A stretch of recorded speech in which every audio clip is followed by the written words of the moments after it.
outils, en allant là vraiment sur les outils, outils au sens le plus littéral du terme, les outils machines, les outils robots. Pour en parler, nous sommes avec Thomas Bock, qui est avec nous par visio pour nous parler de systèmes circulaires et automatisés d'industrie hors site. Je rappelle les règles du jeu qui vont nous permettre de rattraper un tout petit peu notre retard. C'est 15 minutes par présentation. Et ensuite, comme nous l'avons fait, vous êtes maintenant rompu à l'exercice comme moi, un petit temps d'échange entre vous et avec la salle. Cher Thomas Bock, vous nous entendez toujours ? Oui, je peux vous entendre. Et est-ce que vous pourriez voir ma présentation ici maintenant? Oui. La réponse est oui. OK, merci. Alors, quand je commence il faut que maintenant? vous la mettiez, mettez-la simplement en plein écran, Thomas. Oui. Si vous pouviez. En bas à droite. Oui, j'ai fait en plein. C'est pas arrivé? Maintenant, c'est meilleur? Non? Non. Non? Retentons encore une fois, sinon... Oui, lancez le diaporama.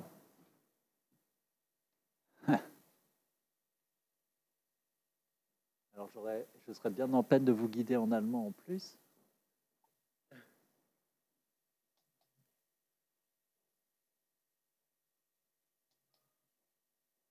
Ah.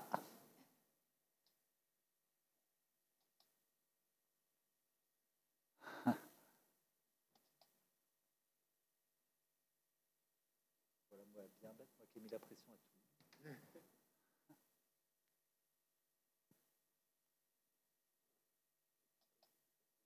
Maintenant, ça marche?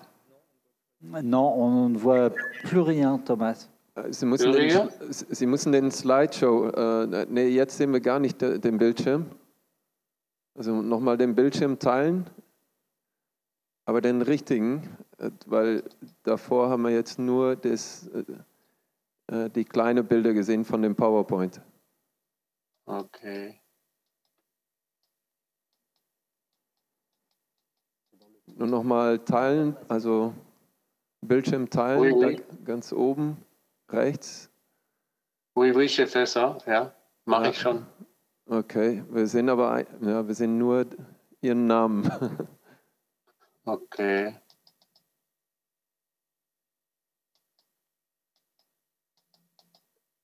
Non, ça bouge pas.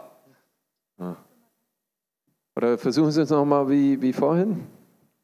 Also dann hatten wir zumindest...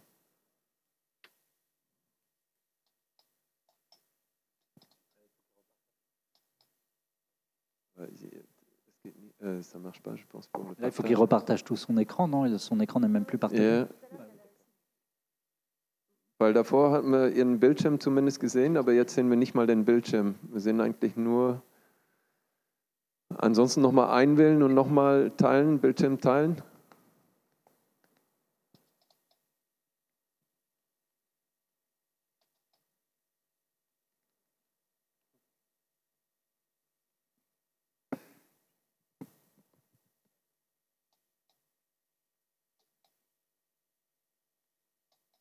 Nee, wir haben jetzt...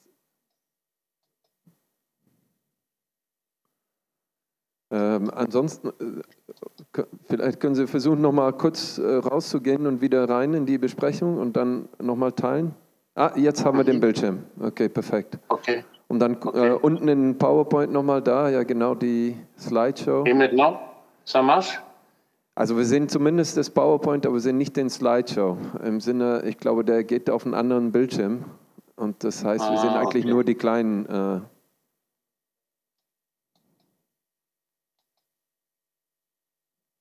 Also sagen wir mal, sehen den ganzen PowerPoint, aber dann nur halt alles in klein. Also und nicht den Slideshow.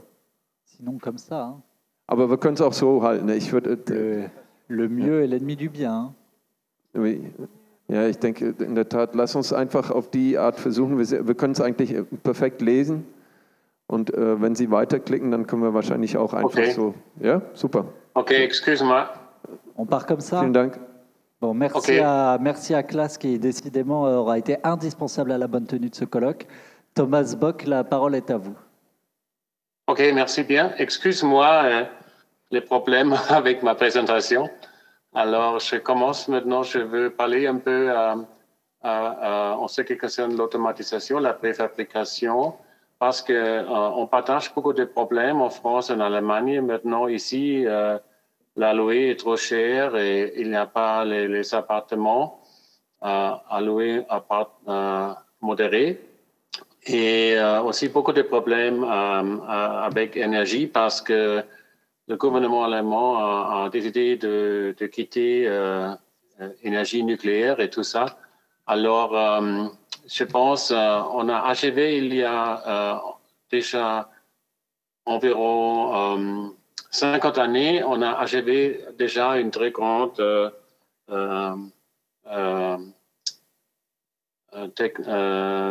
niveau de la préfabrication. Moi-même, je travaillais dans des usines pour la préfabrication de pédales, par exemple ici en Allemagne.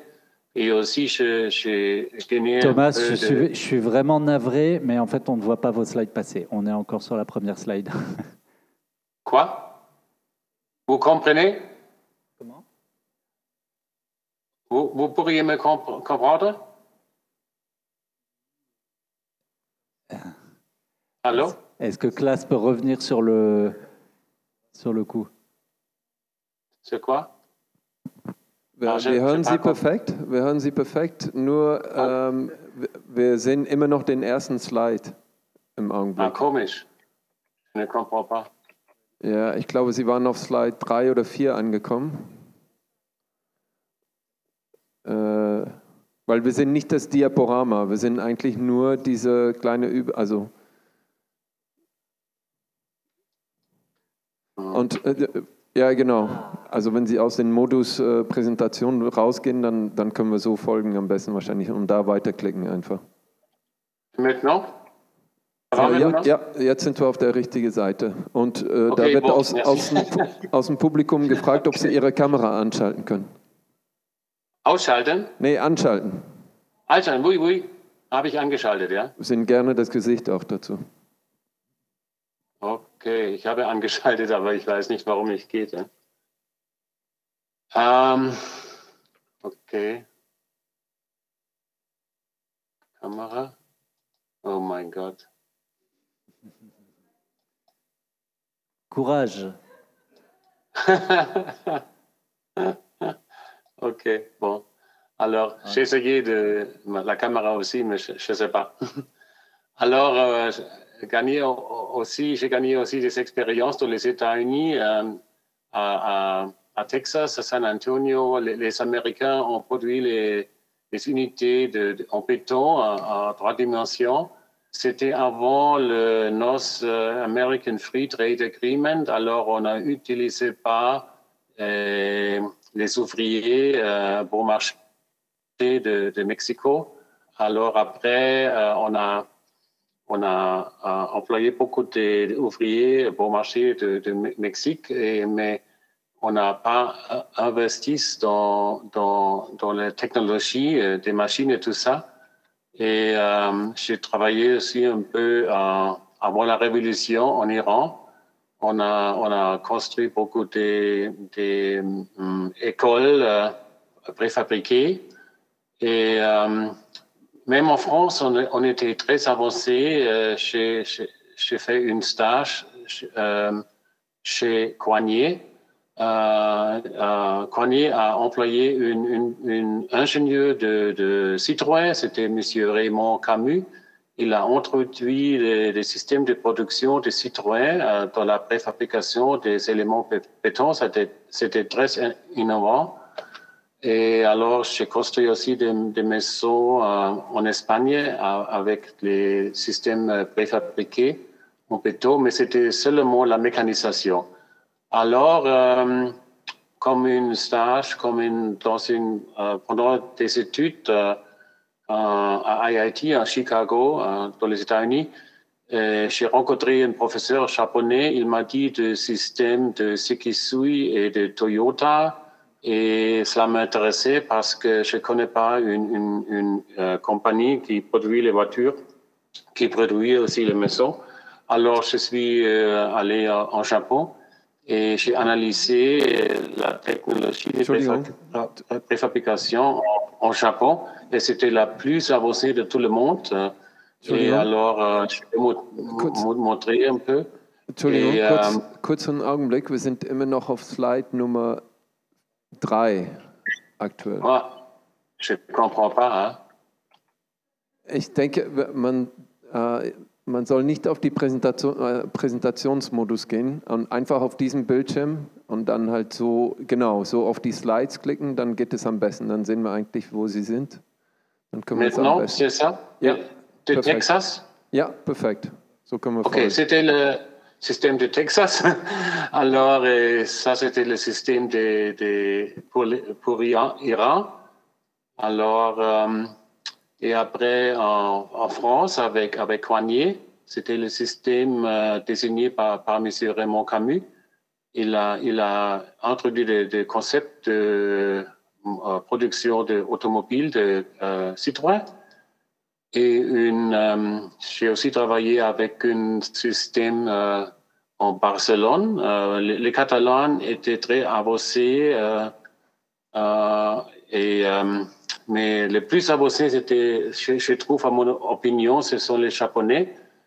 Ici, vous voyez un système de Misawa qui maintenant est une part de Toyota Homes.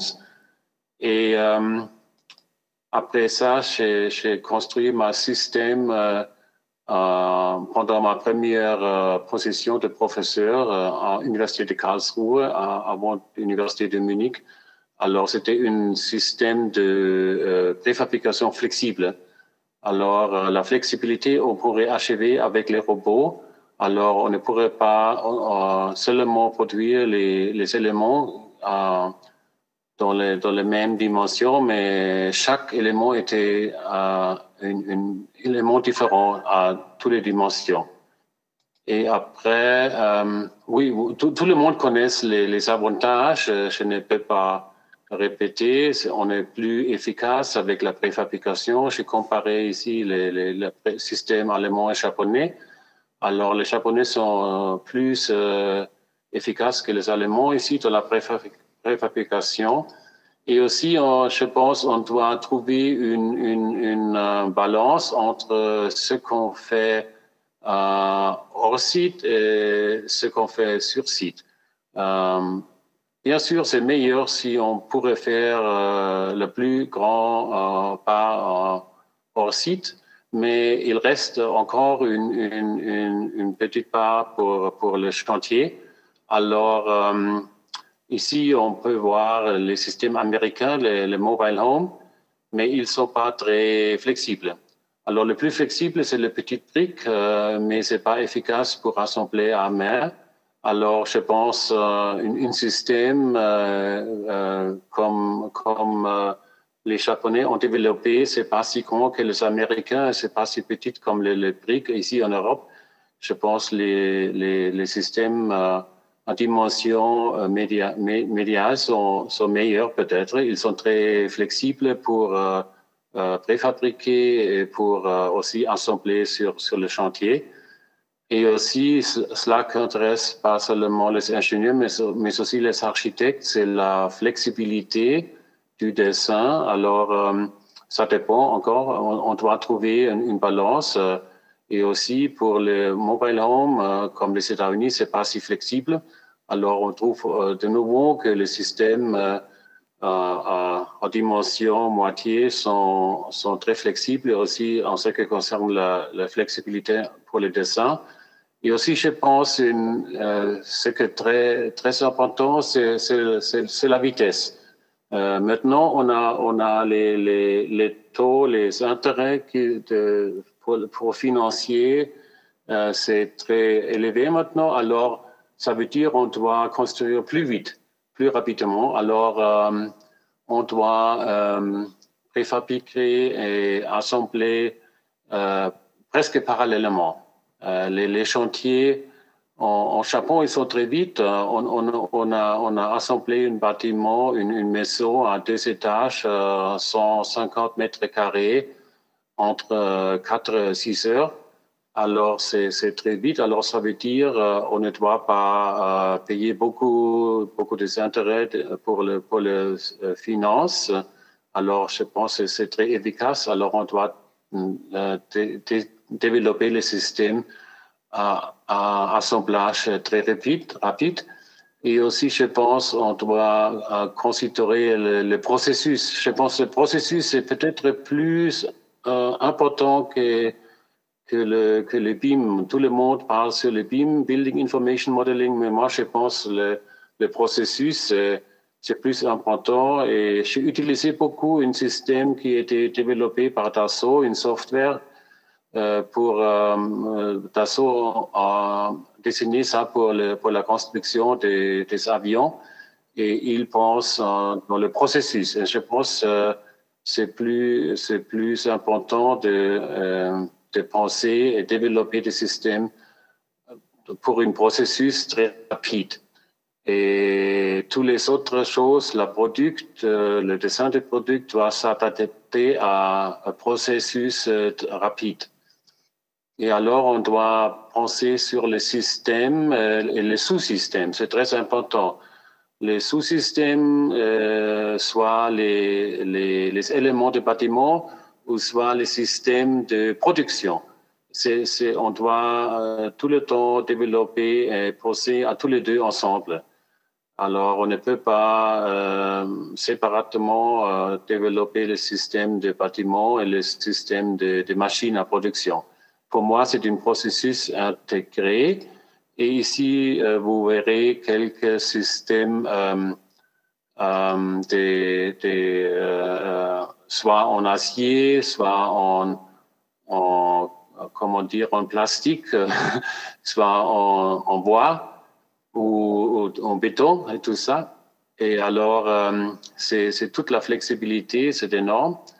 Et tout le monde connaît les métapolis. Je pense que c'était très intéressant. On pourrait continuer d'améliorer les développements des métapolis de la future.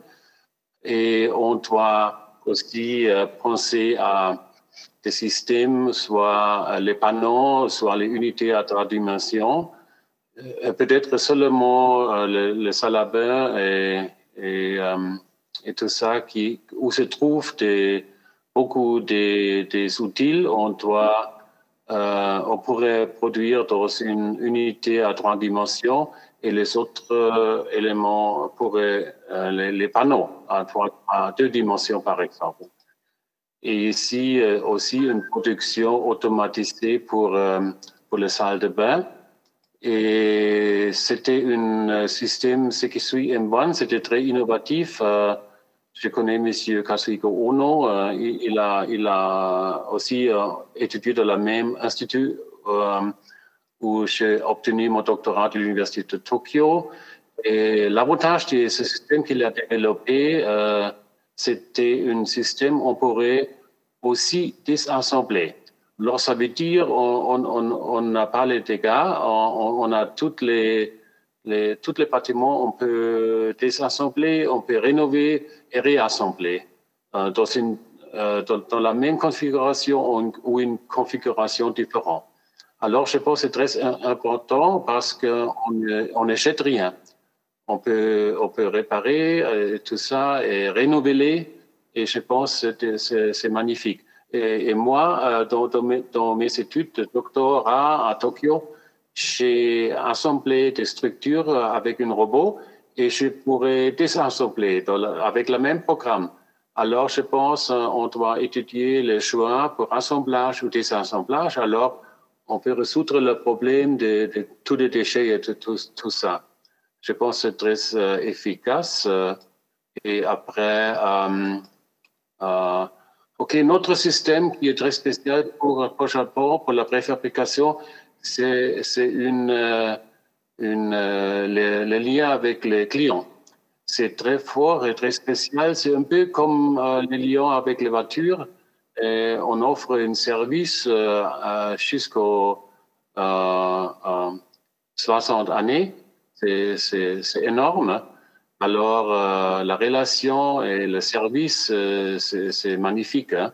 On n'a pas le problème avec la qualité et la qualité est bonne. Et alors, si on a un problème, la compagnie va le renouveler, réparer sans coût pour les clients. Et aussi pour la société âgée, il développe des détails pour les appartements, pour les maisons, très spécial pour chaque personne âgée. C'est aussi très important, je pense. Et aussi, ici, vous voyez des usines. Dans le centre, c'est un robot, une grande machine avec beaucoup de robots pour soudre et assembler les unités spatiales. Alors, c'est très intéressant et ça produit les unités spatiales très vite, environ en 2 ou 3 minutes pour chaque unité spatiale. Et aussi comment dire, le marketing, c'est aussi très important et c'est aussi la qualité, le nom, la réputation de compagnie et tout ça. Et on a la stratégie aussi, peut-être un peu comme les voitures, Toyota, on produit les voitures qui sont très à haute qualité aussi. Même les maisons, ils ne cassent pas pendant un tremblement de terre. Alors, la qualité est plus et meilleure que les bâtiments assemblés traditionnellement. Et aussi, ils ont des centres de recherche et des centres pour testing de tous les prototypes contre tremblement de terre, le climat de Hokkaido qui est presque froid que la Sibérie, ou le Okinawa qui est très chaud et humide. Alors, si le produit est bien, on va vendre aux clients. Alors, toutes les qualités, c'est magnifique. Et aussi pour tremblement de terre, c'est un peu comme une voiture, une shock absorber. Je ne connais pas le mot français pour shock absorber dans les voitures. C'est presque le même concept. Il y a les shock absorbers pour actifs ou passifs. Alors, c'est une spécialité aussi. Et ici, on peut avoir tous les styles, les dessins, et aussi la préfabrication. Même dans l'usine de préfabrication, on jette rien. On garde toutes les choses qu'on a coupées et on recycle toutes les aciers et tout ça. Ici aussi, on peut voir un robot pour souder les joints entre les éléments et des autres robots pour préfabriquer, soudre les panneaux. Et ici, c'est un système de Misawa c'est un béton céramique qui est aussi très souple, pas très, comment dire, c'est très very thin, mais c'est très fort, très dur. C'est une mixture matériaux en céramique ou quelque chose comme ça. Je ne connais pas les détails, c'est une secret de compagnie. Et aussi, les autres éléments de Sekisui House, par exemple, ils ont la même dimension que le tatami où on soit dans les maisons traditionnelles japonaises. C'est presque la même dimension comme le tatami. Alors, c'est une grande flexibilité pour dessiner, assembler une maison. Et aussi pour la méthode unique spatiale, c'est l'assemblage le plus rapide, entre 4 et 6 heures. Et l'usine est très bon à dessiner. On a On a les voies de logistique très courtes à la ligne d'assemblage. C'est presque la même que Toyota Motor Corporation, c'est la même pour la Toyota Home au Sekisui-heim. Et ici, on voit le choix. Ce sont les deux différentes unités spatiales, une d'acier, l'autre en ligne, en bois. C'est très intéressant. Il fait la même en ligne, en bois et en acier. Et aussi les séquences de la production, c'est très important parce qu'on doit avoir la séquence en revers vers le chantier, parce qu'on doit coordonner l'assemblage sur le chantier avec les séquences de la production dans la usine. Et ici même, la préparation des éléments, assemblage pour les stations, unités spatiales, et aussi le finissage, tout l'escalier, tout est intégré dans l'usine. Alors, on n'a presque rien à faire sur le chantier, même électronique et tout ça est tout intégré dans l'usine. Alors, il reste seulement le joindre sur le chantier. Et ici, les petits éléments pour tous les meubles, même les meubles sont intégrés. Et ici, préparé pour la transport sur les chantiers. Et ici, le final, la contrôle de la qualité. Et tous les déchets sont assemblés ici. Alors, presque rien de déchets sur l'usine. Et alors, préparé pour la transport sur le chantier. Ici, les éléments, ils sont très petits, ils sont pas si grands que les éléments mobile home dans les États-Unis. Et moi, j'ai collaboré avec le choix. Vous voyez une choix de plusieurs unités spatiales. Alors, ces choix étaient aussi dessinés pour désassembler. Alors, on peut assembler et désassembler plus vite. Alors, ça veut dire on n'a pas les déchets. Et après, le système de Toyota, c'est le bâtiment où on teste tous les bâtiments avant de... Comme une voiture. Aussi, ils testent aussi les bâtiments contre le tremblement de terre et tout ça. Et la maison la plus avancée, c'était une Toyota Papi Dream House. C'était testé par le professeur Ken Sakamura. C'était tout automatisé aussi avec une, je ne connais pas le mot français, c'est une fuel cell qui a produit énergie aussi pour la voiture et aussi pour le bâtiment. Alors, on n'a pas besoin pour la voiture d'aller d'obtenir de gazole. Ici, on peut une fuel cell charger la voiture et aussi produire énergie pour la maison. Je pense que c'est génial. Et alors, la production de Sekisui-heim, c'est le plus grand de compagnies. C'est une compagnie de chimie. La compagnie de chimie a décidé de produire des bâtiments aussi. C'était il y a 60 années. Alors, ils sont devenus très grands. C'est Sekisui-heim qui était une compagnie originale. Et aussi Panasonic. Vous connaissez Panasonic, c'est Matsushita Panasonic en Europe. Ils ont aussi produit les maisons préfabriquées et aussi avec des productions d'énergie eux-mêmes, avec une fuel cell. Et aussi le nom fuel cell, je ne connais pas le nom français pour fuel cell. Et aussi, pas seulement fuel cell, mais aussi photovoltaïque, et aussi healthcare pour la société âgée. Je pense que c'est très intéressant. Et alors, on peut aussi commander notre compagnie Everhouse, qui est devenue très grand récemment. On peut cultiver les légumes et tout ça dans une unité spatiale de Daiwa. Alors, c'est très intéressant. Et si pour une toilette de Toto, on peut contrôler la santé et tout ça. Alors, je pense que c'est très, très innovatif pour la société âgée aussi.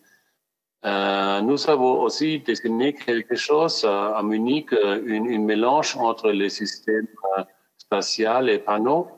Et alors, oui, vous pourriez lire quelque chose de la deuxième tome, Robotic Industrialization, j'ai écrit pour Cambridge University Press. J'ai décrit un peu le système que j'ai parlé maintenant ici.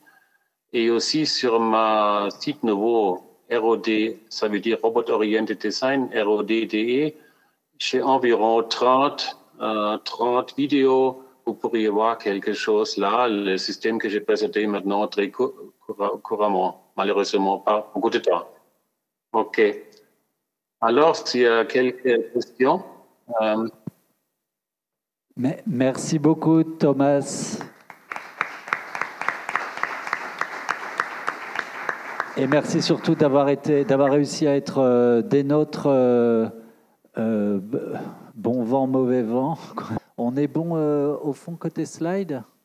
Super. Eh bien, Romain, à toi la parole. Merci beaucoup.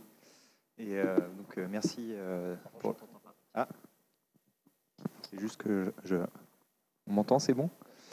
Ok, donc merci aussi pour l'organisation de cet événement. C'est vraiment intéressant d'avoir des points de vue croisés. Donc moi, je vais vous parler des usines modulaires pour l'architecture non standard. Donc je vais juste définir ces deux notions. Et juste un petit mot, donc moi je suis ingénieur de formation et j'anime une plateforme technologique à l'École des Ponts qui s'intéresse à la construction numérique. Donc Jean-François Caron est le responsable scientifique de cette plateforme. Donc on est une équipe avec des architectes, des ingénieurs, et des ingénieurs plutôt génie civil, structure, et puis des ingénieurs matériaux. Et on s'intéresse aux questions de conception, de structure et d'enveloppe.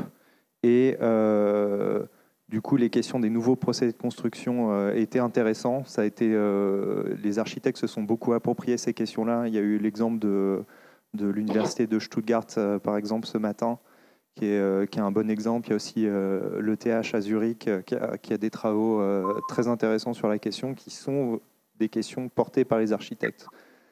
Donc, je vais vous parler d'usine modulaire pour l'architecture non standard. Donc, il y a deux notions, usine modulaire, architecture non standard.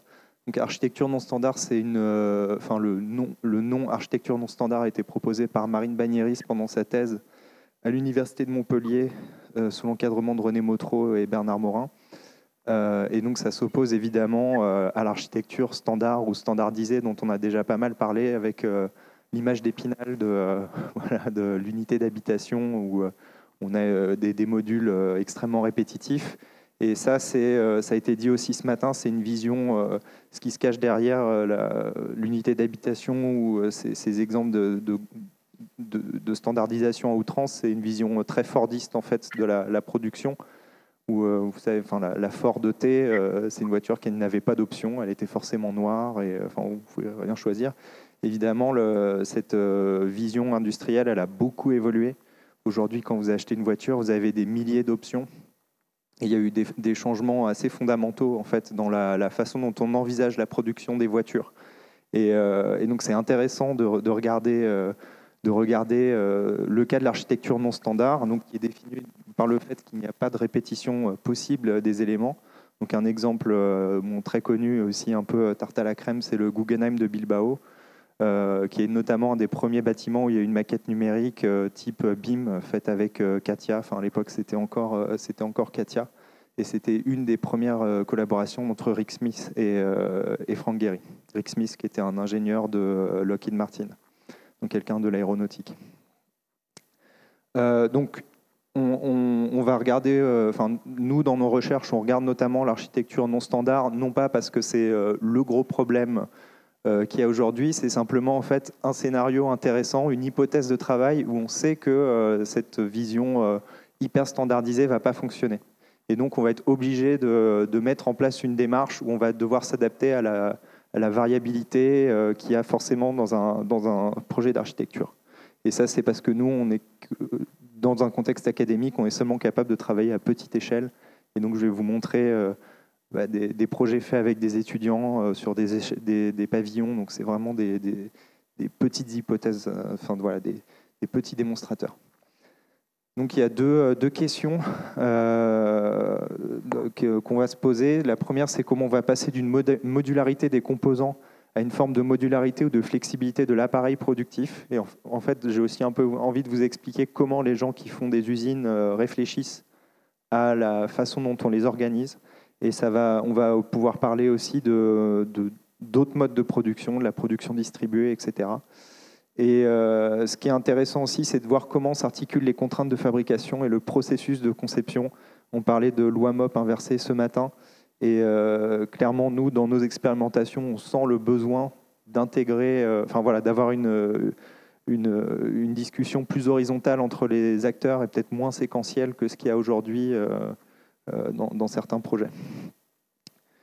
Mais d'abord, je vais vous emmener dans la partie un peu technique, les considérations techniques autour de la flexibilité d'un appareil productif. Et donc ça va passer par plusieurs ingrédients qui sont notamment décrits dans les livres de Thomas Bock et Thomas Liner, donc Robot Oriented Design, que je vous invite à lire parce qu'ils sont vraiment très intéressants.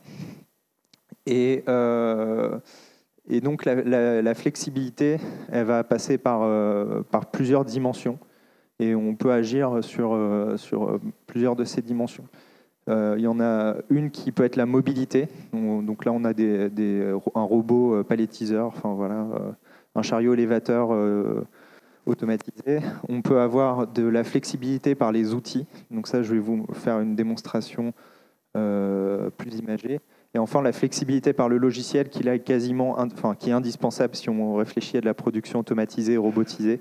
C'est qu'on a besoin d'avoir une continuité informationnelle et puis que en fait, chaque acteur puisse s'approprier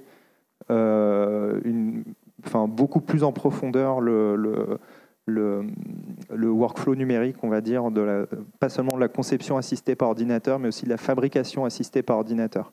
Et donc le screenshot que je vous ai mis, c'est une simulation de trajet robotique qui est fait par un logiciel qui s'appelle HAL Robotics, qui a été créé par des architectes.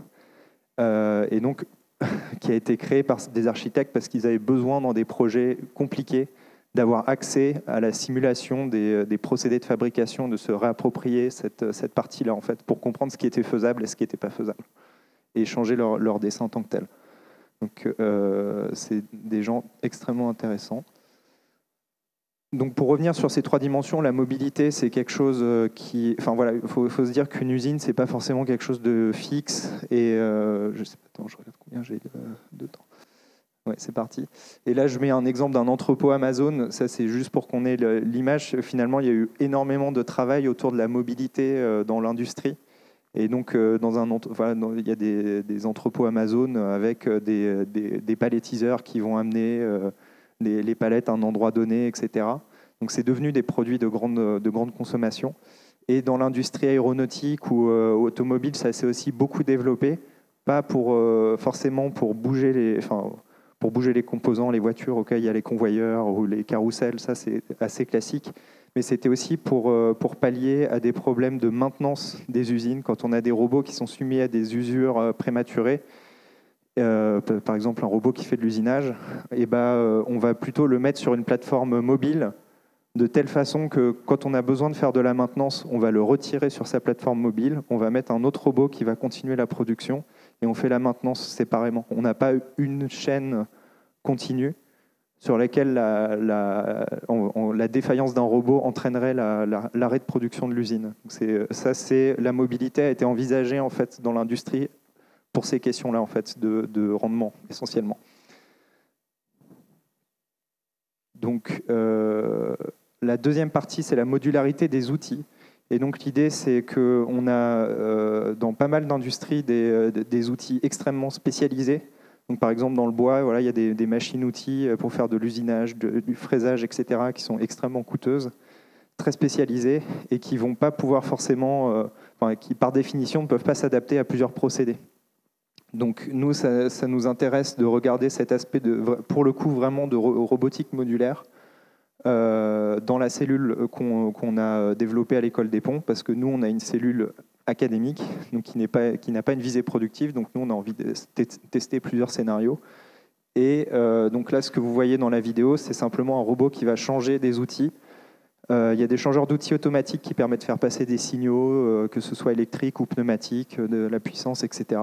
Donc au début de la vidéo, le robot, c'est un robot d'usinage, et à la fin de la vidéo, le robot, c'est un robot qui fait de l'appréhension, du pick and place. Donc la vidéo est un peu accélérée, mais ça prend 1 minute de faire ce changement. Donc l'avantage de cette modularité-là, c'est qu'on n'a pas à acheter un autre robot dédié pour faire de l'usinage ou dédié pour faire du pick and place. C'est le même robot, et du coup, le changeur d'outils coûte une fraction du prix du robot. Donc ça coûte beaucoup moins cher de faire comme ça.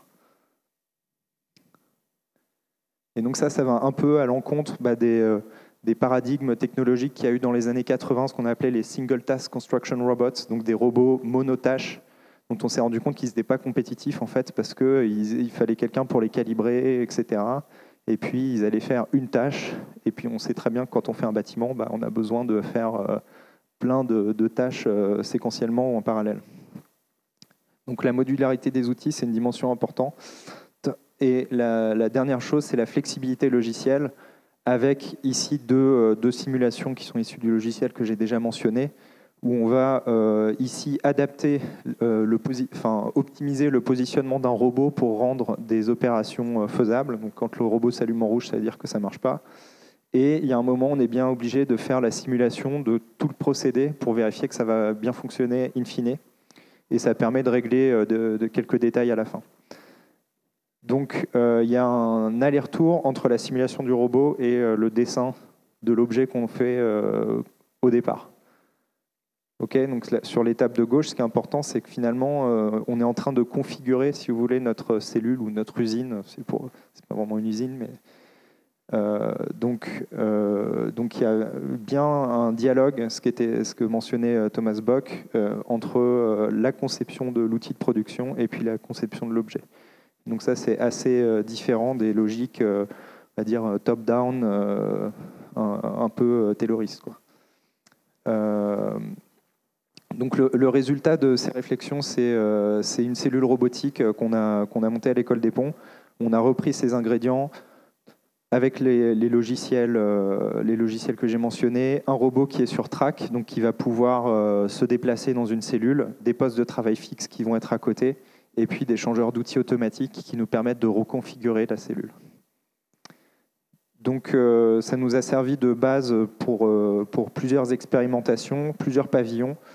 Donc je vais parler principalement de celui qu'on voit sur la gauche, qu'on a fait il y a maintenant quelques années. Et celui sur la droite, ce qu'on a fait, c'est de l'assemblage. Donc on a assemblé des poutres les unes avec les autres dans la cellule. Donc, et à gauche, on a fait des choses un peu plus compliquées. Donc la structure de gauche, c'est une structure, ce qu'on appelle une structure réciproque. Donc il y a un peu tout un historique, construire un petit bois, des structures de Villars de Haunecourt, etc. Enfin, l'idée étant de faire des structures de grande portée avec des éléments courts. Et pour assembler ces éléments entre eux, on a décidé de reporter la complexité depuis le chantier vers la préfabrication, avec des tenons, des mortaises, des pré-trous de guidage, des surfaces réglées qui vont permettre d'avoir des repères aussi, qui servent un peu de détrompeurs, des congés qui sont faits pour pouvoir mettre les panneaux, etc. Donc, in fine, l'assemblage sur site va être extrêmement simple parce qu'on a reporté une grosse partie de la complexité sur ces usinages. Les poutres sont toutes différentes, évidemment. Il n'y a pas de répétition, donc il y a 102 poutres et 50 panneaux, ou 52 panneaux. Et la cellule, donc on ne voit pas très bien sur l'image, mais la cellule qu'on voit dessus va être composée de plusieurs postes de travail que je vais vous détailler maintenant. Avec une première étape de préhension, donc on va chercher une poudre dans une nourrice. Donc là, on a un robot sur track qui sert en fait de repère matériel à l'objet qu'on est en train de manipuler. Ensuite, on va faire de la découpe avec une scie circulaire. À partir de ce moment-là, en fait, la scie étant calibrée avec le robot, même si on n'a pas été précis sur la première étape, on va retrouver la précision à partir de ce moment-là. Et ensuite, on va avoir toute une série d'usinages plus ou moins compliqués avec les tenons, les mortaises, enfin ce que vous avez vu sur la slide précédente.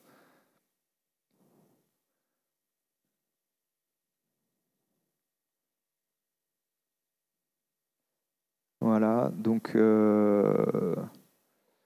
avec pas mal de problématiques de précision sur ce type d'opération pour des robots qui ne sont pas forcément faits pour avoir des efforts dynamiques très importants. Donc il y a eu tout un travail d'optimisation du placement des bras pour éviter les vibrations. Ce qu'on voit à la fin, c'est le pré-perçage. Et ensuite, là, on l'a amené juste, voilà, on venait le déposer. Et ce qu'on a testé l'année d'après, c'était des assemblages de poutres. Voilà, on a voulu aller sur l'étape d'après. Donc, tout ça, ce que ça nécessite du point de vue logiciel, c'est à chaque fois de travailler sur un workflow numérique assez intégré, avec quand même de la programmation orientée objet, ça on en a parlé, avec une idée de granularité d'information. C'est qu'au départ, on a des hypothèses de travail assez simples pour, en gros, une phase d'esquisse ou d'avant-projet. On va vérifier des hypothèses de travail ou des calculs mécaniques simplifiés. Et puis, donc, on travaille sur des objets avec relativement peu d'informations. Puis, à un moment, on est obligé d'ajouter les informations de fabrication pour regarder si c'est compatible avec les propriétés de la cellule qu'on a considérées. Oups. Et si ce n'est pas le cas, soit on essaye de reconfigurer la cellule, soit on change notre conception. Et en fait, on fait un petit peu les deux en pratique. Donc ensuite, le retour d'expérience, il y avait quand même quelque chose que je voulais dire sur la productivité. Enfin, quand on fait de la petite série comme ça, il y a vraiment des montées en cadence qui sont très importantes, enfin, des montées en charge. Donc on commence avec une productivité faible. Donc typiquement, on n'a pas envie que le robot rentre en collision avec je sais pas quoi.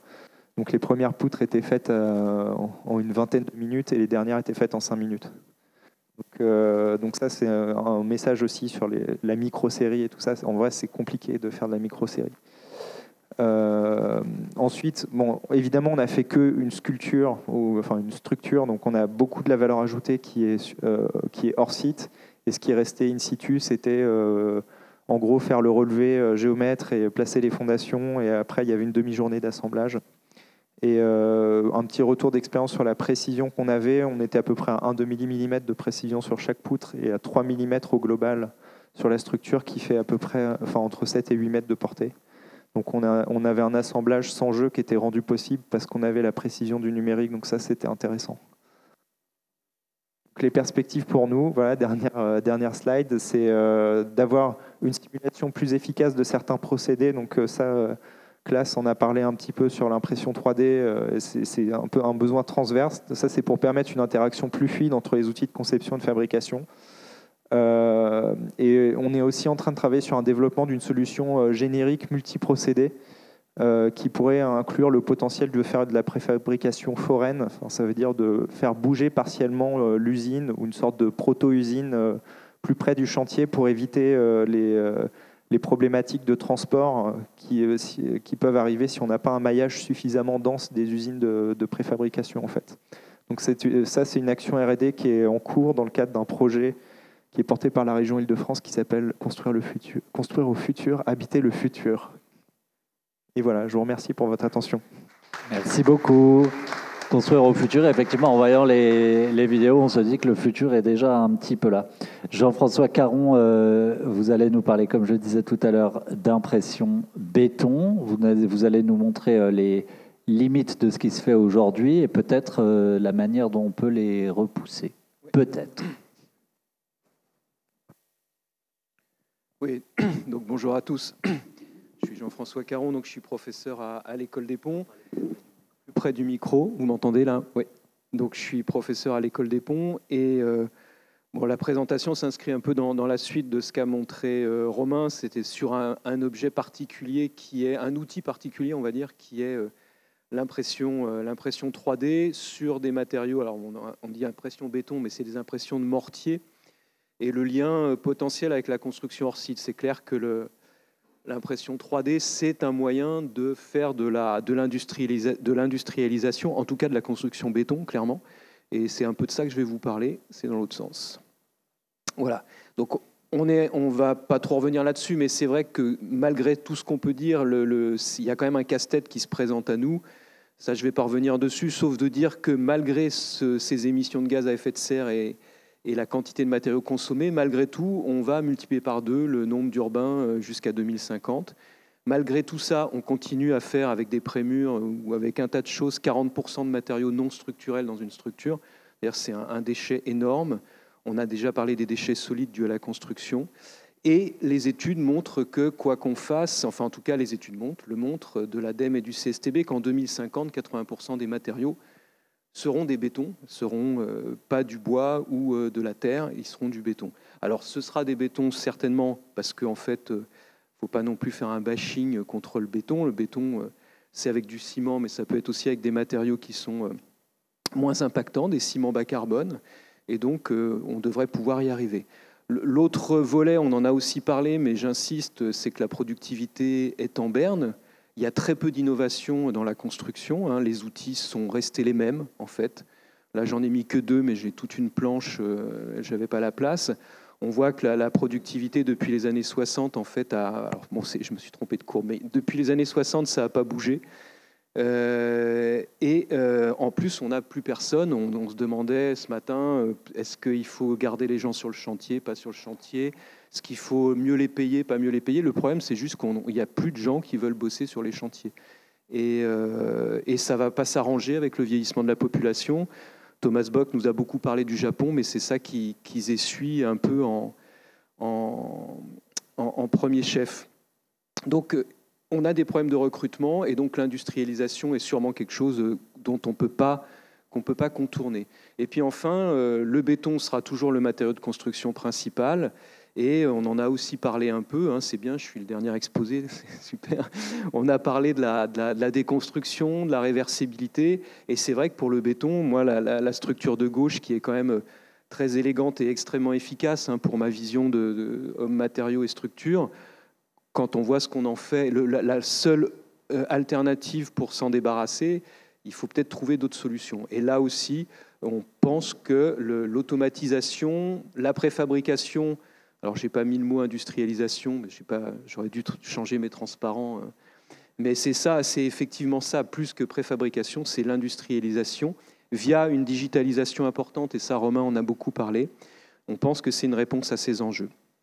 Bon, les études le montrent aussi, que ça doit être en hausse, y compris pour le gros œuvre, et qu'on peut avoir 100% de potentiel d'augmentation de productivité par l'automatisation. Voilà. Alors pourquoi l'impression 3D? Parce que d'abord, pour nous, c'est vraiment on travaille, comme vous avez vu avec Romain, et il y a même d'autres sujets où on travaille de manière assez large sur ces problématiques-là. Il se trouve que l'impression 3D, c'est quand même le sujet, qui est le plus facile à vendre. Tout le monde en a entendu parler, on l'a vu au journal, dans les journaux télévisés, et c'est quand même quelque chose, malgré tout, qui est assez intéressant, et je vais vous dire pourquoi. Et en tout cas, moi, je le vois vraiment comme une tête de proue pour l'industrialisation, là je l'avais mis, et la préfabrication digitale, c'est-à-dire que c'est vraiment une façon d'entrer, de préparer, d'acculturer le monde de la construction à l'industrialisation. Alors, pourquoi c'est intéressant? Déjà, économiquement, c'est une piste qui a été estimée à $1 milliard en 2025. Il y a énormément de gens qui travaillent là-dessus. On n'est pas vraiment fort en France sur ce sujet-là, mais il y a vraiment beaucoup de pays et d'initiatives qui se font à travers le monde. Bon, chez nous, on a un gros... un acteur majeur, en fait, qui est pourtant encore une start-up qui s'appelle Xtree, dont vous avez sûrement entendu parler, qui viennent d'ailleurs de Paris-Malaquais, du monde de l'architecture et de l'école des ponts. Donc voilà, c'est très très proche de l'archi. Nous, on a notre plateforme, c'est l'autre bout de la plateforme Buildin, qui est la plateforme sale, on va dire, humide en tout cas, là où on fabrique. Et donc on a des moyens de fabrication d'impression 3D. Alors pourquoi c'est intéressant aussi? Parce qu'en fait, quand on regarde des études, on se rend compte que construire sans coffrage, c'est pas si anodin que ça.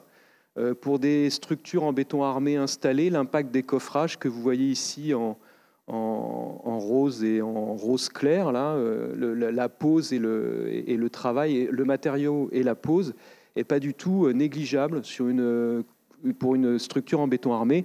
Et la quantité de déchets, si les coffrages sont un peu complexes, est juste hallucinante. Donc, construire en béton, puisque, encore une fois, on continuera à construire avec des mortiers qui se solidifient dans le temps, c'est pas anodin et c'est intéressant. C'est pour ça que nous, on a donc dans le laboratoire Navier, en collaboration avec la plateforme Building, on travaille quand même pas mal sur le sujet de l'impression 3D, sur les 4 niveaux qui nous paraissent un peu importants, au niveau matériaux, parce qu'effectivement, il faut imprimer autre chose que du ciment à 800 kg de ciment par tonne. Par mètre cube, il faut baisser l'impact environnemental, évidemment. Il faut travailler sur le matériau. Et il faut travailler sur le process, parce que le process n'est pas finalisé. Et il faut être capable d'aller vers des certifications, du contrôle, et donc il faut avoir de la métrologie embarquée. Aujourd'hui, ça n'existe pas, donc ça, c'est des gros sujets sur lesquels on travaille. Bien évidemment, la modélisation, on ne peut pas non plus partir à l'aventure sur un matériau dont on ne sait pas simuler le process. Donc là, on a des sujets sur ça, parce que ce sont des matériaux qui prennent rapidement, qui ont des problèmes de retrait, de séchage. Enfin, c'est assez compliqué, et c'est vraiment des très beaux sujets de méca. Et puis, enfin, évidemment, on réfléchit aussi, parce que dans mon équipe, il y a des gens de l'architecture, des gens de la structure. On réfléchit au système constructif, c'est-à-dire qu'est-ce qu'on peut faire avec des bétons imprimés. Et il y a un sujet qui nous intéresse particulièrement, c'est le fibrage, et je vais vous dire pourquoi. Donc sur le matériau, on a développé nos propres mortiers en collaboration avec Xtree, qu'on arrive à placer sur ce type de diagramme qui donne le comportement en compression par rapport en fait à l'impact environnemental. On arrive à se placer dans des zones vraiment très très bas carbone. Et donc, malgré le fait qu'on ait besoin d'un béton qui prenne très vite, et en général, il faut beaucoup de ciment pour que ça prenne très vite. Donc ça, on travaille là-dessus. L'autre sujet qui nous intéresse vraiment, mais depuis le début, c'est nous, en tant que personne de la construction du génie civil, quand on a vu ces choses s'imprimer, on s'est dit, ouais, super, mais comment on construit avec ça? Où est-ce qu'on met l'acier? Où est-ce qu'on met le renforcement? Finalement, c'est de la maçonnerie, votre truc, quoi. C'est de la maçonnerie, et puis il faut faire un chaînage autour. À part de faire des voûtes en compression pure, je ne vois pas trop ce qu'on peut faire avec de l'impression 3D. Donc se pose vraiment le problème du renforcement, et c'est un sujet qui nous intéresse beaucoup. Donc on peut le renforcer directement dans le matériau qu'on imprime, classiquement, comme dans des bétons fibrés, mais on ne peut pas mettre beaucoup de fibres, et puis ça complexifie quand même pas mal le process. Et la meilleure idée, ce serait de se dire quand même plutôt renforçons, profitons du caractère digital, robotique, pour rajouter le renforcement. Donc ça, il y a pas mal d'initiatives autour de nous, dans d'autres pays, où on vient mettre des câbles, des fibres, du métal, et c'est dans cette... donc ça, c'est un premier truc que je vous montre, qui est un peu une spécificité chez nous. On a effectivement proposé, dans cette voie-là, de faire du matériau composite à matrice cimentaire, finalement, en profitant, ce qu'on n'avait jamais pu faire avec du ciment fabriqué de manière conventionnelle, en profitant du robot et de l'impression, de venir introduire des fibres directement dans la buse. Donc vous voyez un peu comment ça peut fonctionner. On a appelé ça du béton anisotrope, parce que clairement, là, on a un nouveau matériau qui est un matériau dans lequel on a toutes les fibres orientées dans la même direction. Donc ça veut dire que si on se débrouille bien, c'est assez bien rangé, on peut en mettre pas mal. On aura sûrement un bon comportement en termes de renforcement et de ductilité, de multifissuration. Et puis, voilà, donc ça, c'est le béton anisotrope. Et puis, du coup, on a mis au point ce principe flow-based pultrusion, en fait, parce que c'est le mortier lui-même qui vient, en fait, tirer finalement les fibres de manière tout à fait passive. Les fibres sont juste installées sur des bobines, et le mortier vient tirer les fils par frottement, en fait. Voilà. Donc, la nomenclature vient de là. Donc ça, c'est quelque chose qu'on a développé. Maintenant qu'on développe en partenariat avec Xtree pour essayer d'avoir un procédé industriel, parce que vous voyez à gauche, ça c'est notre proto en fait, hein, mais qui a ses limites. Et voilà, donc maintenant Xtree est en train de développer une tête industrielle en collaboration avec nous. On a un doctorant qui est à cheval sur les deux entités. Et vous voyez au centre en fait qu'effectivement, une éprouvette de traction renforcée de cette manière-là, on a bien de la multifissuration. Et là où vous aviez le comportement à droite, là, le trait bleu vertical quasiment d'une éprouvette non renforcée, vous voyez qu'en renforçant avec 3% de fibres en volume, on arrive à avoir un matériau vraiment très intéressant pour la construction, puisqu'on a quelque chose de ductile en fait. Voilà. Alors, une autre chose que je voulais vous montrer, bon, donc, à partir de ce matériau ductile, on a plein d'idées, notamment sur les assemblages. Je reviendrai très vite à la fin dessus. Parce qu'avoir un matériau béton ductile, c'est quand même quelque chose de... Il y a le béton fibré, mais là, on pourrait avoir des choses beaucoup plus performantes. Autre chose qu'on peut faire avec l'impression 3D pour la construction et pour l'industrialisation, en fait, c'est de s'en servir un peu de manière annexe, et c'est déjà pas mal fait, c'est de s'en servir comme coffrage. Donc, on a aussi des projets là-dessus, où avec Vinci, en fait, on a développé et l'outil de calcul original qui nous permet, en fait, aux Eurocode de designer des poutres, comme vous voyez en bas, dans lequel il y a 30% de moins de béton. On est même allé jusqu'à 40%. Donc là, le béton inutile a disparu. On a toujours un renforcement classique avec des rebars, hein, des fers à béton. Mais simplement, on utilise l'impression pour faire le coffrage de ces vides qui sont des formes complexes qu'on ne pourrait pas imaginer faire avec des coffrages en bois ou autre chose. Donc là, c'est de l'argile qu'on avait imprimé dans ce projet. Pourquoi ? Pour pouvoir le récupérer, le recycler. On peut le faire en ciment, mais ça pose quelques problèmes de gâchis, tout simplement. Et puis, maintenant, on imagine aussi le faire en thermoplastique. Voilà, donc ça c'est juste une poutre finalisée des tests qui montre qu'en fait la poutre aux Eurocode répond bien au cahier des charges Eurocode et est très allégée. Et Vinci est en train d'essayer de développer le concept, donc on essaye de passer aussi à l'échelle industrielle et ils mettent ça en place sur une gare ou sur un parking, je ne sais jamais où ils le font finalement. C'est un parking, non, je crois. Ça c'est le parking, ouais. Ok, super. D'accord. Et ça, c'est le parking. Voilà, donc on est vraiment passé en phase industrielle pour essayer de gagner de la matière sur un matériau qui effectivement est très impactant d'un point de vue environnemental, mais on continue quand même à en mettre 40% de trop dans quasiment tous les éléments structurels. Voilà, et le dernier point que je voulais aborder, en fait, c'est clair. Bon, nous, on s'est un peu concentré. Alors, on a fait des travaux sur le bois, vous l'avez vu avant. On travaille aussi sur le métal. Mais le béton, bon, c'est peut-être parce qu'on est à l'école des ponts, et puis parce qu'on pense quand même que c'est un matériau on peut faire du bashing béton, mais c'est quand même un matériau assez incroyable qu'on moule à façon, qu'on peut effectivement fabriquer avec plein de mortiers, avec plein de mortiers différents qui sont peu impactants pour certains.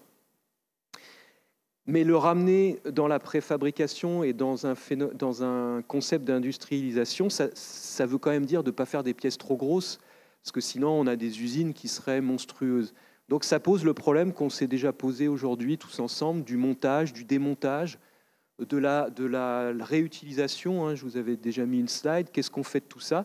Et finalement, l'assemblage des éléments béton, il n'y a pas beaucoup de background là-dessus, hein, à part sur les voussoirs de pont précontraints, ou ce qu'a montré aussi Classe tout à l'heure sur des éléments des voussoirs aussi précontraints de passerelles. Il n'y a pas beaucoup d'expérience. Alors qu'en fait, le passé, là aussi, est quand même assez riche. Il y a une époque, quand on avait des blocs, on construisait avec des blocs et on ne faisait pas que des voûtes. Ni des poteaux, ni des murs. On était capable de faire des éléments qui reprenaient de la flexion, des éléments surbaissés. Et donc là, nous, on réinterroge un peu toutes ces possibilités via le digital, le numérique, l'impression, pourquoi pas, potentiellement. On a fait une thèse sur ces sujets-là.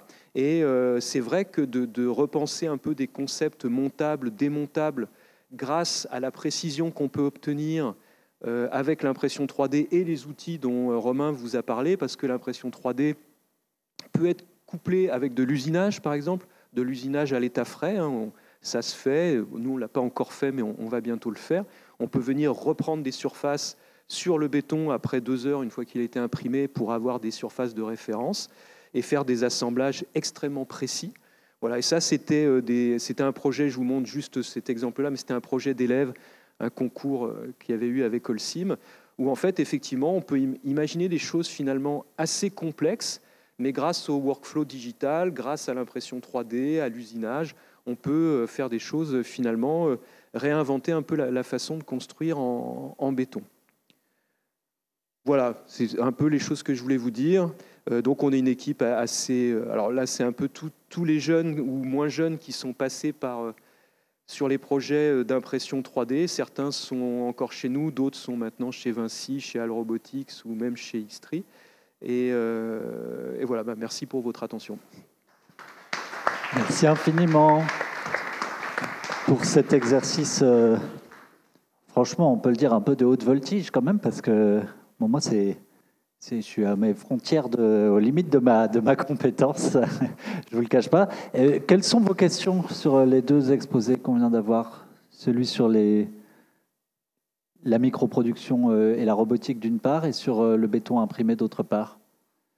Moi, j'aimerais que vous nous disiez simplement votre degré d'optimisme sur ces 2 solutions, parce que je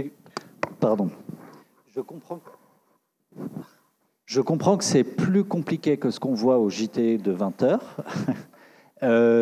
qu'il y a des pistes encourageantes, mais est-ce que vous leur pressentez à l'une et l'autre solution un vrai potentiel puissant de massification? La massification, elle est native dans le sujet, dans ces technos-là, puisque en fait, justement, via la maquette numérique, bon, on n'a pas parlé de tout ça, mais on développe aussi au labo des outils de dessin qui proviennent pas des outils de l'aéronautique, mais des outils qui permettent de fabriquer des structures pour le génie civil et la construction, c'est-à-dire avec des systèmes constructifs intéressants au niveau des assemblages.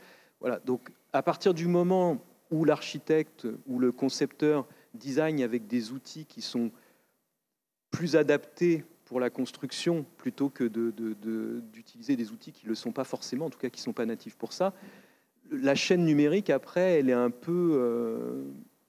je ne sais pas si...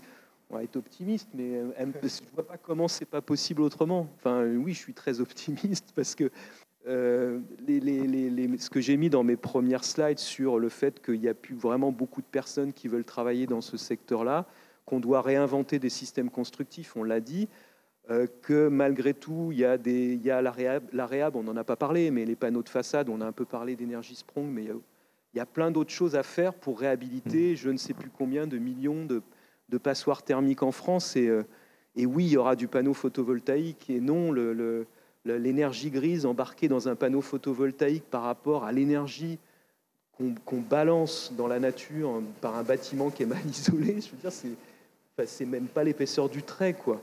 Donc, il y a juste pas le choix. Et donc, je crois qu'on va y venir tout doucement.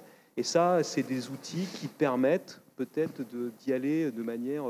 En tout cas, justement, en embarquant tout le monde et en ayant une chaîne qui permette du design à la fabrication de faire des choses qu'on ne saurait pas faire autrement. Mais sur l'impression 3D en particulier, là, vous nous avez présenté 2 pistes intéressantes qui permettraient d'aller sur des vrais objets, de la vraie structure, etc. Ça vous semble raisonnable dans un pas de temps Xtree, c'est plus une start-up. Il y a Vinci, il y a Lafarge au capital. Ils viennent faire leur 3e levée de fonds. Par rapport à l'étranger, ils sont pas, je pense, il y en a qui montent encore plus en gamme. Moi, c'est vrai que le problème de l'impression 3D en tant que mécanicien des matériaux et des structures, c'était cette histoire du renforcement. Je me dis, mais bon, il y a d'autres en Allemagne, par exemple, il y a énormément d'initiatives où ils viennent avec des robots mettre des aciers de renforcement, donc faire des structures renforcées de manière, on va dire, un peu conventionnelle, c'est-à-dire en utilisant les mêmes technos qu'on aurait mis, mais sauf qu'en fait, le fait de le mettre avec des robots, ça change tout. Parce que nous, on a essayé à partir du moment où à la main, vous commencez à rentrer dans la chaîne numérique sans aide, vous cassez tout en fait. C'est-à-dire qu'après, vous ne savez plus où sont les aciers, vous ne saurez pas dans 10 ans où seront les aciers. Donc l'histoire de la déconstruction, de la chaîne numérique, de la maquette numérique, tout est un peu perdu. Et là, nous, nos collègues, en fait, c'est plutôt dans ces... Voilà, ils essayent de faire vraiment du renforcement avec conventionnel, mais robotisé. Et ça marche assez bien. Ils font des bâtiments, ils font plein de choses comme ça. Et Romain. Oui, alors peut-être du point de vue marché, Jean-François disait la prédiction, c'est que le marché soit de 1 milliard en 2025. Et c'est un marché qui est en croissance de 90% par an. C'est le marché de l'impression 3D. De l'impression 3D. Ouais. Donc, ça veut dire on double quasiment. C'est-à-dire 2027, ça vaudra 3 milliards et en 2030, ça vaudra 30 milliards. Donc, ça c'est...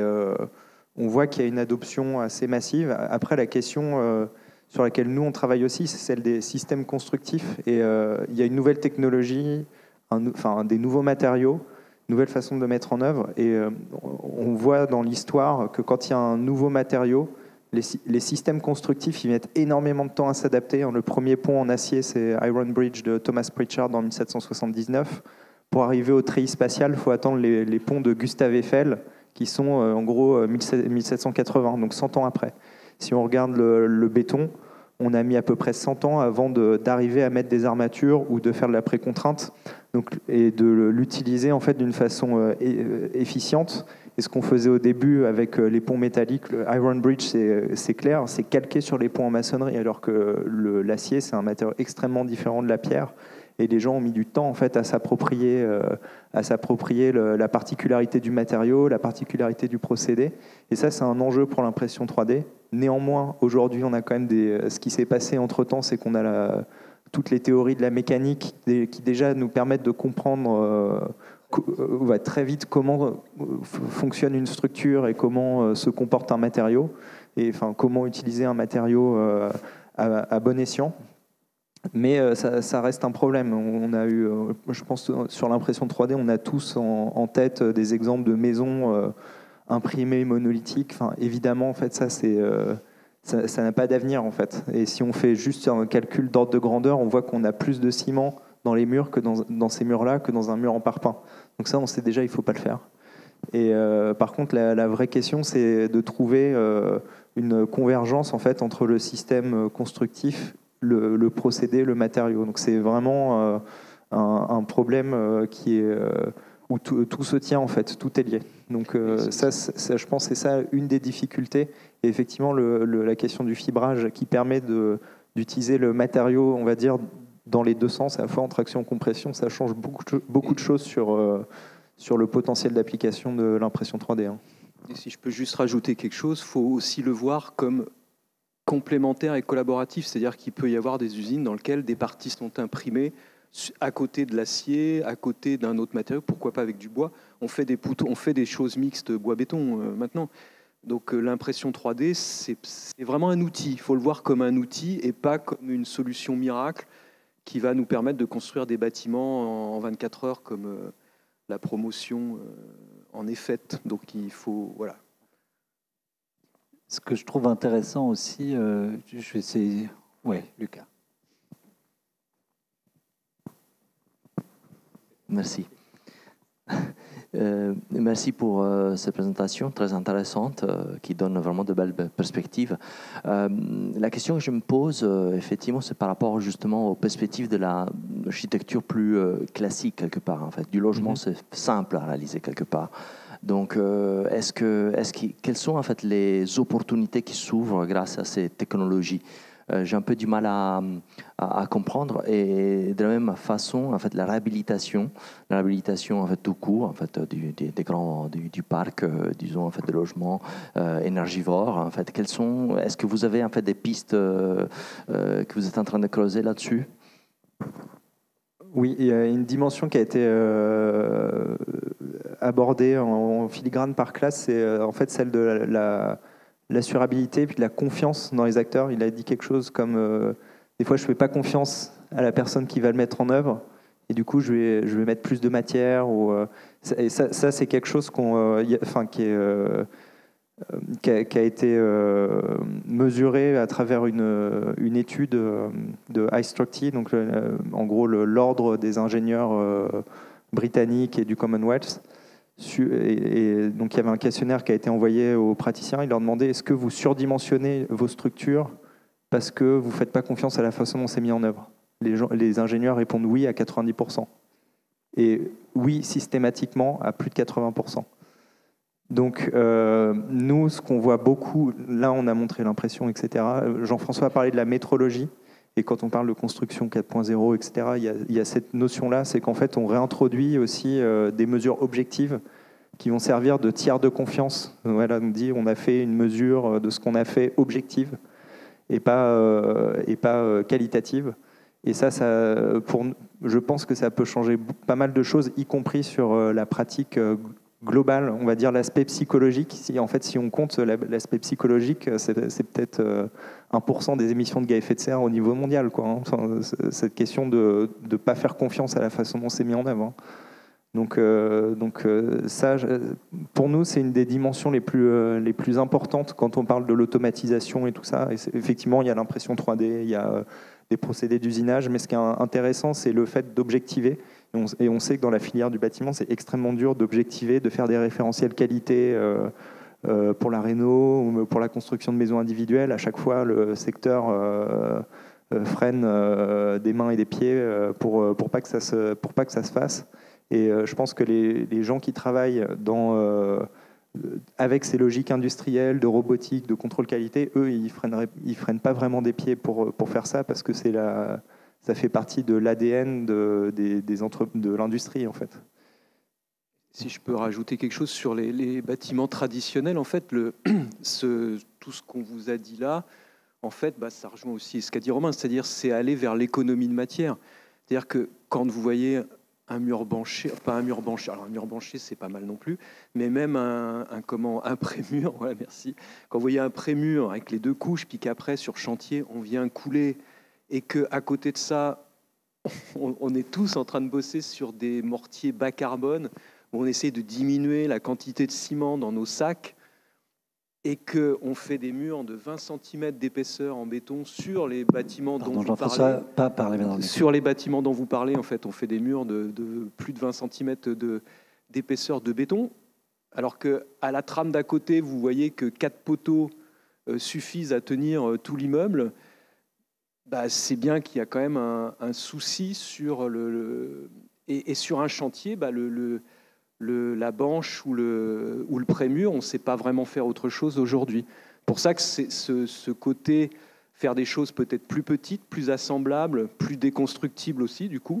Même sur le bâtiment traditionnel, on pense que ça peut avoir un impact très fort en termes d'environnement. Oui. Classe, pour une dernière remarque ou question. Oui, pardon, je voulais juste rajouter, effectivement, sur ces 20 cm, j'ai travaillé sur un bâtiment en 1906, les murs faisaient 6 cm, aucune fissure sur plus de 100 ans. Et c'est déjà aujourd'hui, on ne sait même plus le vibrer, parce qu'on ne sait pas mettre les aiguilles dedans. Et donc, toutes les normes. Ouais. Et le problème qu'on a dans le procédé, depuis qu'il y a l'industrialisation, tout a été ramené aux pures statistiques dans l'ingénierie. L'Eurocode, se base sur la statistique en quelque sorte et d'approximatif et l'erreur. Et donc du coup, plus d'erreurs qu'on fait, plus la variabilité existe et du coup, on va plus loin du centre. Si on ramène tout vers un centre plus rapproché, on peut, regardez, les derniers 20 ans, on a pu voir que sur l'acier, le facteur de 1,05 pour la sécurité sur la matière de l'acier, elle a été supprimée en France parce que la production d'acier, elle est constante. Mais 5% sur la production totale sur chaque bâtiment en France. C'est énorme. Et encore, comme Romain l'a dit, chaque ingénieur, normalement, il calcule moins 20%. Encore, on a encore des facteurs de sécurité, et puis la sécurité se fait aussi par rapport à comment la personne installe les choses sur le chantier, donc la déviation, les tolérances. Donc on rajoute encore un cas de charge. En fait, quand on rajoute tout ça, il se peut qu'on double tout ça. Donc, je pense une des premières choses que vous faites et que nous essayons de faire, c'est comment cette marge d'erreur, on peut les réduire. Donc, une robotisation, l'industrialisation. Après, on a beaucoup de verrous à trouver et c'est pour ça que dans le monde académique... Il y a le contrôle qualité aussi. Le contrôle qualité dans l'industrie, en fait, qui ne peut pas se faire sur chantier. Le contrôle qualité, le suivi, le marquage... Et une des effets, par exemple, si on teste le béton, aujourd'hui, les éprouvettes, ça doit faire un certain taille standard. Et du coup, tu as une valeur qui sort. Et comme ça, tu peux dire c'est assurable.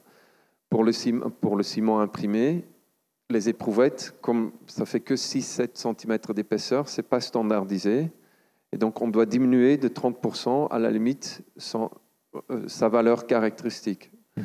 Enfin, c'est plein de choses qui nous font, même le béton non armé, selon les normes françaises, on ne peut pas forcément le faire. Pourquoi je viens à ça? Parce qu'à la fin, ici, les assurances nous ont obligés de rendre dans cette idée d'avoir quelque chose de reproductible. Pourtant, dans le bâtiment, tout est prototypage, par le fait même. Et du coup, on se retrouve à l'industrialiser parce que ça nous aide. Et je pense que c'est là où c'est un message positif. On peut l'industrialiser, du coup, on peut contourner ce problème d'avoir une certaine assurabilité derrière, en fait. Et pour la question des logements, Romain comme Jean-François, on a tous travaillé sur des logements sociaux, imprimés en 3D déjà. Donc du coup, je pense que la question se pose, on essaye à ce que ça soit possible là. Et pour la maison qu'on a du coup pu travailler dessus, on a eu un problème de décennale, bien sûr. Donc, c'était le premier problème n'était pas l'industrialisation, le premier problème, c'était les assurances. Et ça, pour l'avoir vu en Suisse ou en Belgique, c'est un peu différent. Et je pense que si l'industrie peut nous aider dans ce sens-là, c'est un procédé qui est customisable, je pense que c'est assez intéressant. Mais il faut qu'on trouve la manière de outrepasser ces frontières, je pense. Donc c'est... Merci. Est-ce que vous voulez rajouter un mot pour conclure notre séquence? Alors, j'avais vraiment une remarque aussi sur le logement, le matériau béton. Il y a c'est vrai que même quand on calcule une dalle aujourd'hui, on voit qu'elle pourrait faire 14 cm d'épaisseur. Et souvent, on rajoute pour arriver à 20 pour l'atténuation acoustique. Et ça, je pense que c'est vraiment un rapport malsain en fait, au béton. De se dire finalement, ça coûte 100 € le mètre cube et du coup, je vais juste m'en servir pour faire l'atténuation acoustique. Et en fait, de toute façon, on ne pourra pas faire moins cher que ça. Donc ça, c'est sûr que si on veut changer, décarboner, etc., on va être obligé de prélever des matériaux à d'autres endroits, de faire des détails plus compliqués. Donc ça, on sait que c'est un défi. Voilà, parce qu'aujourd'hui, en fait, c'est dur. Si on veut un mur qui atténue 56 décibels, c'est dur de faire autre chose qu'un mur de 20 cm d'épaisseur en béton. Enfin, si on veut que ce soit vraiment au taquet du point de vue du prix. Après, là, je trouve que les exemples historiques de ce matin avec l'utilisation de ressources locales pour remplir des murs, etc., c'était des idées extrêmement intéressantes. Ouais. Merci à tous les deux, merci à toutes et à tous. 10 minutes de pause, on peut les applaudir. Offrons-nous 10 minutes de pause avant la conférence conclusive d'Oliver Tessmann.